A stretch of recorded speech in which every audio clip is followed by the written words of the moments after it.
저녁에 나오기까지 어떠한 삶을 보내셨나요?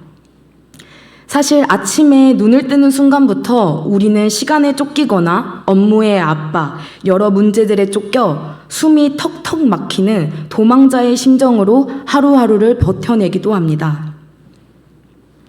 때론 남들에게 뒤처지지 않기 위해 내가 세운 목표와 성공을 위해 물질적인 안정을 움켜쥐기 위해서 앞만 보고 무섭게 달려가는 추격자의 모습으로 살아가기도 합니다. 우리는 인생의 어느 시절에는 무언가에 쫓기는 절박한 도망자로, 어느 때에는 무언가를 쫓는 추격자로 살아갑니다. 그러나 쫓기든 쫓아가든 그 삶은 버겁고 기진맥진하며 때론 허망할 때도 있습니다. 이처럼 쫓고 쫓기는 피할 수 없는 인생의 굴레 속에서 하나님의 언약 백성인 우리는 어떻게 살아가야 할지를 오늘 본문을 통해서 보여줍니다. 오늘 우리가 함께 나눌 출애굽기 14장에는 숨 막히는 추격전이 등장합니다. 바로 홍해 앞바다입니다. 스스로 완벽한 추격자인 줄 알았던 애굽 군대와 막다른 골목에 갇혀 도망자 신세로 두려워 떨던 이스라엘 백성 모두에게 하나님이 어떤 분이신지를 분명하게 드러내셨습니다. 우리에게 너무나도 익숙한 이 홍해의 기적 사건을 통해 바다를 가르시는 기적을 넘어 자기 백성을 완벽하게 구원하시는 여호와 하나님의 압도적인 주권과 그 신실하신 사랑을 영혼 깊이 만나는 시간이 되길 간절히 소망합니다. 먼저 우리는 이스라엘 백성들이 왜 홍해 앞바다의 상황에 직면하게 되었는지를 살펴보아야 합니다. 이스라엘 백성이 원해서 온 것도 아니고 길을 잘못 들어서 실수로 온 것도 아니었습니다.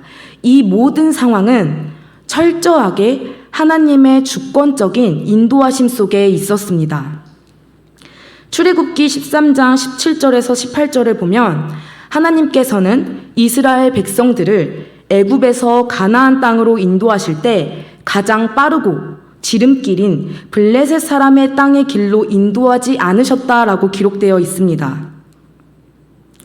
왜 더 가까운 길을 가지 않고 굳이 홍해의 광야길로 돌려서 이스라엘 백성을 인도하셨을까요?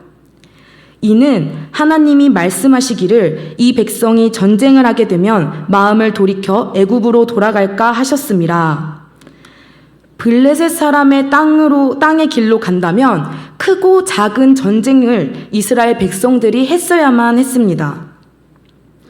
이스라엘 백성들은 대열을 맞춰 애굽에서 나오긴 했지만 종으로 살았던 시간이 너무나도 길었기에 전쟁을 할 수 있는 준비가 되어 있지 않았습니다. 이런 상황 속에서 이스라엘 백성들이 전쟁을 마주하게 되면 다시 애굽으로 돌아가고 싶어 하는 걸 미리 아시고 하나님은 안전하게 홍해의 광야길로 인도하셨습니다. 하나님은 그들의 연약함을 아셨기에 가장 안전한 홍해길로 돌이신 것을 통해서 하나님은 우리의 지각을 뛰어넘어 모든 지략과 지혜가 있으신 분인 줄 믿습니다. 그런데 본문 14장으로 넘어오면 하나님의 인도는 인간의 생각으로는 한층 더 이해하기 힘든 방향으로 흘러갑니다. 출애굽기 14장 2절입니다. 이스라엘 자손에게 명령하여 돌이켜 바다와 믹돌 사이에 바하히롯 앞 곧 바알스본 맞은편 바닷가에 장막을 치게 하라. 가던 길에서 돌이켜 일부러 사방이 산과 바다로 가로막힌 막다른 곳에 장막을 치라고 하나님은 말씀하셨습니다. 양 옆에는 거대한 절벽과 광야이고 전방은 홍해 앞바다입니다. 뒤에서 적이 쳐들어오면 꼼짝없이 도간에 든 쥐마냥 아무것도 할 수 없이 전멸할 수밖에 없는 구조에 이스라엘 백성은 장막을 쳤습니다. 그리고 이어서 하나님은 하나님의 계획을 말씀하셨습니다. 출애굽기 14장 34절입니다. 3절에서 4절 말씀입니다. 바로가 이스라엘 자손에 대하여 말하기를 그들이 그 땅에서 멀리 떠나 광야에 갇힌 바 되었다 하리라. 내가 바로의 마음을 완악하게 한즉 바로가 그들의 뒤를 따르리니 내가 그와 그의 온 군대로 말미암아 영광을 얻어 애굽 사람들이 나를 여호와인 줄 알게 하리라 하시매 무리가 그대로 행하니라. 아멘. 하나님은 바로의 생각을 단순히 예측하신 것이 아닙니다. 내가 바로의 마음을 완악하게 하겠다라고 하셨습니다. 악인의 완악함조차 하나님의 위대한 구원 계획과 영광을 드러내는 도구로 철저히 통제되고 있었던 것입니다. 성도 여러분, 우리의 인생에서도 이처럼 벼랑 끝으로 내몰린 것 같은 순간이 찾아올 때가 있습니다. 사방이 꽉 막혀서 어디로 가야 할지 모를 때가 있습니다. 그러나 우리는 기억해야 합니다. 벼랑 끝에 내몰리고 사방이 막혔어도 그 끝이 아니라는 것입니다. 우리가 사방이 막힌 현실 속에서 신음할 때도 하나님은 이미 완벽한 계획을 가지고 우리의 인생을 한치의 오차 없이 인도하고 계시는 줄 믿습니다. 우리의 위기도 우연이 아니라 하나님의 완전하신 주권적 통치 아래에 있습니다. 그러므로 눈앞의 상황이 아무리 절망스러울지라도 바로 그 순간이 하나님이 하나님 되심을 드러내는 가장 영광스러운 기회가 됨을 믿으시기 바랍니다. 이제 하나님의 계획대로 바로의 마음은 완악하게 되었고 애굽의 최정예 군사들이 이스라엘 백성을 잡기 위해 무섭게 뒤쫓아옵니다. 하나님의 말씀대로 모든 상황이 진행되고 있습니다. 그런데 막상 애굽 군대가 시야에 들어오자 이스라엘 백성들은 두려움의 노예로 전락해 버렸습니다. 출애굽기 14장 10절 말씀입니다. 바로가 가까이 올 때에 이스라엘 자손이 눈을 들어본즉 애굽 사람들이 자기들 뒤에 이른지라. 이스라엘 자손이 심히 두려워하여 여호와께 부르짖고 애굽 군대를 통해 영광을 얻으시겠다는 하나님의 약속을 분명히 들었음에도 불구하고 눈앞에 닥친 현실을 보자 두려움에 휩싸여 버렸습니다. 이스라엘 백성들이 처음부터 두려웠던 것은 아니었습니다. 출애굽기 14장 8절 말씀입니다. 여호와께서 애굽 왕 바로의 마음을 완악하게 하셨으므로 그가 이스라엘 자손의 뒤를 따르니 이스라엘 자손이 담대히 나갔습니다. 이스라엘 자손이 담대히 나갔다라고 성경은 기록하고 있습니다. 이 모습은 밤에 조용히 숨어서 나온 모습이 아닙니다. 승리한 사람들처럼 당당하게 나온 모습입니다. 이제는 더 이상 애굽의 종도 아니고 도망자도 아니다라는 확신을 가지고 나아갔던 것입니다.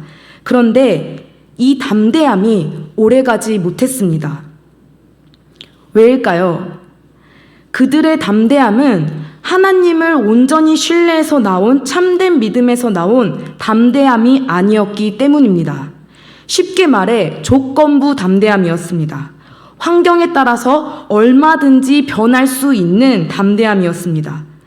그들이 생각했던 안전한 환경이 무너지자 그들의 믿음도 담대함도 한순간에 와르르 하고 무너져 내렸습니다. 그리고 그들의 민낯이 드러나기 시작합니다. 출애굽기 14장 11절에서 12절 말씀입니다. 그들이 또 모세에게 이르되 애굽에 매장지가 없어서 당신이 우리를 이끌어내어 이 광야에서 죽게 하느냐? 어찌하여 당신이 우리를 애굽에서 이끌어내어 우리에게 이같이 하느냐? 우리가 애굽에게 당신에게 이른 말이 이것이 아니냐? 이르기를 우리를 내버려 두라. 우리가 애굽 사람을 섬길 것이라 하지 아니하더냐? 애굽 사람을 섬기는 것이 광야에서 죽는 것보다 낫겠노라. 애굽에서 고된 노동과 압제 속에서 시달려서 살려달라고 신음했던 이들이 이제는 애굽에서 영원히 노예로 살다 죽는 것이 차라리 낫겠다라고 절규합니다. 하나님이 베푸신 10가지의 재앙과 구원의 역사를 생생히 보았고 여전히 이스라엘 백성들을 불기둥과 구름기둥으로 섬세하게 보호하시고 동행하고 있으셨음에도 그들의 입술에는 원망과 비난만이 남게 되었습니다. 이스라엘 백성들은 하나님의 약속이 아니라 눈앞에 보이는 현실에 믿음이 온데간데 사라져 버렸습니다.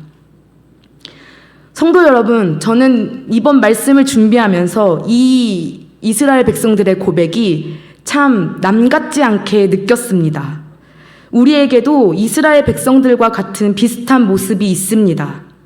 우리 역시 살아가는 시간 속에서 우리의 인생의 과정 속에서 하나님의 인도하심을 날마다 경험합니다.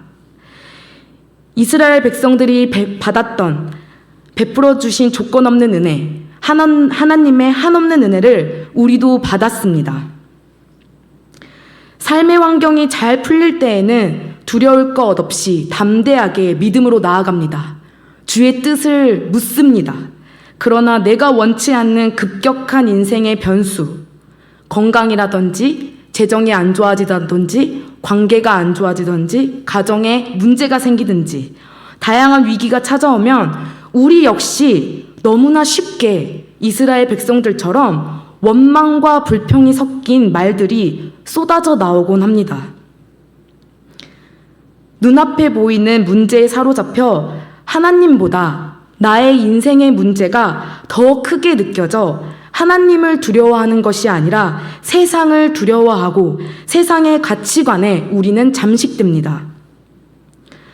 그런데 여기서 저희가 더욱 주의 깊게 살펴봐야 하는 것은 하나님을 원망하고 모세를 저주하고 애굽으로 돌아가겠다고 외치는 그 순간에도 하나님께서는 불기둥과 구름기둥을 거두지 않으셨다라는 것입니다. 원망 속에서도 하나님은 이스라엘 백성들을 끝까지 포기하지 않으시고 하나님의 신실하신 구원의 약속을 이뤄가시는 줄 믿습니다. 그러므로 우리는 우리가 생각해낸 최고의 인간적 해결책보다 어떠한 문제보다도 크시고 유일한 해답이 되어주시는 하나님을 바라보아야 합니다. 우리의 어떠함과 상관없이 지금까지도 여전히 우리의 삶을 인도하시고 먹이시고 입히시며 독생자 예수 그리스도를 내어주시기까지 우리를 책임지시는 신실하신 하나님의 아버지를 온전히 신뢰해야 합니다. 그때 사방이 막힌 그 벼랑 끝에서 나의 가짜 담대함이 죽고 진짜 하나님을 경외하는 믿음, 하나님이 진짜 주인 되시는 영광의 삶을 우리가 살아가는 줄 믿습니다. 이렇게 두려움에 휩싸여 원망과 비난에 휩싸인 이스라엘 백성들을 향해 모세는 담대하게 선포했습니다. 출애굽기 14장 13절에서 14절 말씀입니다. 저희 한 목소리로 함께 읽겠습니다. 모세가 백성에게 이르되 너희는 두려워하지 말고 가만히 서서 여호와께서 오늘 너희를 위하여 행하시는 구원을 보라. 너희가 오늘 본 애굽 사람을 영원히 다시 보지 아니하리라. 여호와께서 너희를 위하여 싸우시리니 너희는 가만히 있을지니라. 아멘. 모세의 반응은 이스라엘 백성들과 완전히 달랐습니다. 다 함께 몰살당할 수 있는 절체절명의 위기 속에 모세는 추격자인 애굽 군대나 갇혀버려서 도망자인 이스라엘이 아니라 이 상황에 절대 주권자이신 하나님께 시선을 향했습니다. 여기서 가만히 있으라라는 것은 아무것도 하지 않는 나태함이나 포기가 아닙니다. 내 힘으로 인생을 개척하려 했던 교만한 발버둥을 멈추고 내 존재의 기반을 오직 하나님의 신실하신 언약 위에 고정하는 가장 강력하고도 능동적인 믿음의 고백입니다. 오직 이 상황의 절대적 통치자이신 하나님만을 신뢰하며 잠잠히 그분의 일하심을 바라보라는 것입니다. 사랑하는 성도 여러분, 우리의 인생 가운데 눈앞에 펼쳐지는 상황이 숨통이 막혀오고 모든 것이 다 끝났다라는 생각이 들 때 우리의 시선은 하나님을 바라보아야 합니다. 여호와께서 너희를 위하여 싸우시리니 이스라엘 백성들이 대단한 자격을 갖추었기 때문에 대신 싸워주시는 것이 아닙니다.